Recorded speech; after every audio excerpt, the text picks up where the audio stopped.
आपण मराठीमध्ये बऱ्याच म्हणी वाक्प्रचार वापरतो. त्यांपैकी एकाच माडेचे म्हणी, मी मारल्यासारखं करतो, तू रडल्यासारखं कर, सब घोडे 12% इत्यादी आहेत. याचे ज्वलंत उदाहरण म्हणजे आपल्या देशातील, देश जाऊ द्या हो, आपल्या महाराष्ट्रातील नेते, आपले कारभारी एकमेकांवर टीका करणं, एकमेकांचा पक्ष घेणं, आपल्या स्वतःच्या स्वार्थासाठी जसं जमेल तसं बोलणं, शब्द फिरवणं, सोयीचं राजकारण करणं आणि जनतेला मूर्ख समजणं हे यांचे उद्योग. अजितदादा म्हणतात, भाजपची राक्षसी भूक मला पाहवत नाही. पिंपरी चिंचवड महानगरपालिकेमध्ये हप्तेखोरीचे पुरावे माझ्याकडे आहेत. अरे, पुरावे जर असतील तर बाहेर काढा.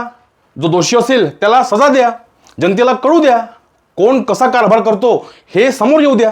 यावर भाजपचे प्रदेशाध्यक्ष रवींद्र चव्हाण साहेब म्हणतात की अजित पवार खुद के गिरेबान में झाक के देखिए. आम्ही जर आरोप करायला लागलो तर तुमच्या अडचणी निर्माण होतील, याची तुम्ही काळजी घ्या. अनेक वर्ष तुम्ही तिथे होता तेव्हा तुम्ही काम करायला हवं होतं.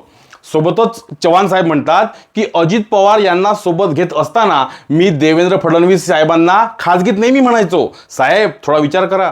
म्हणजे जर अजित पवारांचं बोलणं चव्हाण साहेबांना लागलं याचा अर्थ काय होतो, भ्रष्टाचार झालेला आहे. तो कोणी केला हे सुद्धा माहीत आहे, मात्र भ्रष्टाचारांना उघडं पाडण्याची मानसिकता कोणाचीही नाही. निवडणुकीची वेळ काढून न्या, आपापले नगरसेवक निवडून आणा आणि पुन्हा सोबत युती करून मस्तपैकी सत्ता उपभोगा. अरे, कुठं नेऊन ठेवला महाराष्ट्र माझा.